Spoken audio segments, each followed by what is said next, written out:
ballerina cappuccina. Me, me, me, me. ពេលទាំងអស់គ្នា this is my ballerina cappuccina make up អ្នកនរគ្នាគិតមិនដែរខ្ញុំស្រឡាញ់ខ្លាំងហ្មងដោយសារខ្ញុំគិតថាអ្នកស្អាតមកពណ៌ដែលត្រូវមួយគាត់គឺពណ៌សាច់ពណ៌ផ្កាឈូកហ្នឹងហ្មងតែឥឡូវទៅមើលហ្មងថាខ្ញុំធ្វើ make up ballerina cappuccina ហ្នឹងមិនថ្ងៃនេះខ្ញុំគូញឆាមកហើយហ្មងកុំឲ្យត្រែពេកថាយើងគូទៅវាបតាក់ខាងក្រោមហ្នឹងពេលយើងយកហ្នឹងមកដើម្បី clear វាទៅឲ្យវាមើលទៅ sharp វាមើលទៅដិតស្អាតចឹងតែ concealer នៅពេញភ្នែកអញ្ចឹងណាគឺវាដូចជាម្សៅទំនាប់ចឹងពេលដែលយើងដាក់សម្រាប់ផាត់ភ្នែកពណ៌អីគឺវាចេញពណ៌ហ្នឹងហ្មងខ្ញុំទាំងអស់គ្នាខាងនេះឡើង clean ហ្មងចឹងខ្ញុំធ្វើខាងនេះសិនណាចំពោះផ្នែកវិញខ្ញុំប្រើពណ៌រៀងបែបកាឈូកខ្ចីអញ្ចឹងលាយជាមួយកាឈូកដិតនេះទាំងអស់គ្នាឥឡូវបងយើងប្រើប្រភេទជាម្សៅធម្មតាពណ៌កាឈូកស្រាលសិនយើងព្យាយាម blend វាឲ្យសព្វមើលទៅពេលណាអ្នកនរគ្នាមានអារម្មណ៍ថាល្មមយើងឈប់ពេលហ្នឹងទៅតែធ្វើមិនបដិញពីដិតទៅស្រាលណាកន្លែងនេះដិតចឹងទៅហើយយើងស្រាលទៅផ្នែកខាងលើនៅចិនចាប់ bling bling ពណ៌កាឈូកហ្នឹងហើយយើងធ្វើការផាត់នៅលើដបផ្នែករបស់យើងស្អាតដែរដល់ពេលដាក់មកមុខចេះហើយចំពោះកតុយផ្នែកវិញខ្ញុំពោលយកពណ៌បែបនេះបដិញវាចឹងមកដេញពណ៌វាឲ្យស្មើមកអរគ្នាគិតមិនដែរខ្ញុំគាត់ថាវាអំប្រេគ្នាបដិញស្អាតមែនតើគឺខ្ញុំប្រើ Lumi Matte លេខ2អាហារតើអរគ្នាលេខហ្នឹងគឺវាត្រូវមួយមុខខ្ញុំហ្មងអស់នៅលើមុខឲ្យវាស្មើសាច់ស្អាតសិនធ្វើអញ្ចឹងបិទបាំងស្នាមបានល្អហើយអស់ជាតិម្សៅតិចទៀតគេ review Lumi Matte ហ្នឹងពណ៌ពីឲ្យស្អាតណា concealer ដើម្បី brighten up នៅក្រោមភ្នែកនៅលើថ្ងាសជាមួយនឹងចង្កា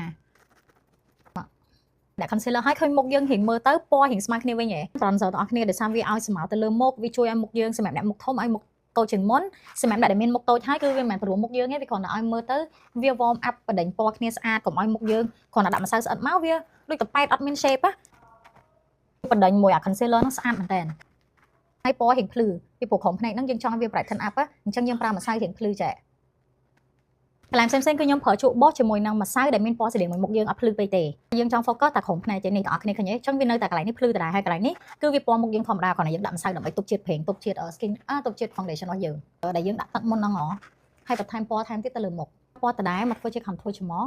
មកឲ្យទៅត្រង់ហើយចូលទៅក្រោមចាមរបស់យើងមកយើង make up ballerina cappuccino អញ្ចឹងគឺពណ៌កាឈូកទាំងអស់សូម្បីតែ blush ក៏ខ្ញុំប្រើពណ៌កាឈូកដែរណាអូខ្ញុំប្រើនេះជាប្រភេទ cream ណាមិនទឹកហ្មងឯងវាអត់សូវរាវហ្មងទេអញ្ចឹងវាដិតជាងឆា highlighter ក៏ខ្ញុំប្រើពណ៌ផ្កាឈូកដែរដាក់នៅម្ដុំមុខនេះដើម្បីពេលយើងសោយទៅឃើញភ្លឺឡើងហ្នឹងណានេះ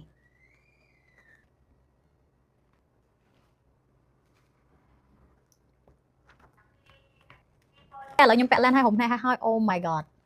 មកពណ៌ lens ខ្ញុំស្អាតទេបន្តមកទៀតយើងយកពណ៌កាឈូកខៀងកម្ៅហ្នឹងយកមកធ្វើត្រេខាងក្រោមភ្នែកហើយចាំយើងថែមកាឈូក bling bling នៅខាងចុងភ្នែកនេះទៀតដាក់ចុងភ្នែកចេះឲ្យភ្លឺម៉ៅពីក្រោមគូ eyeliner ខ្ញុំយកចាញ់អ្នកនរគ្នាភ័យទៅជ្រុយដាក់នេះមួយតើអ្នកគ្នានេះជា make up ballerina cappuccino របស់ខ្ញុំ oh my god អ្នកនរគ្នាគិតមិនដែរវាអត់សូវ girly ខ្លាំងទេវាបែបមកទៅ girly តែ sexy អ្វីដែលខ្ញុំគិតថា girly បំផុតសម្រាប់ខ្ញុំហ្នឹងគឺតាគៀបពណ៌កាឈូកអាវកាឈូកហើយក្រែមកាឈូកហ្នឹងគឺវា girly enough for me ហើយខ្ញុំគិតថា this is how I do my girly thing របៀបថាមើលទៅវានៅតែរៀង sexy អញ្ចឹងប៉ុន្តែមិនដែរតើអ្នកគ្នាខ្ញុំ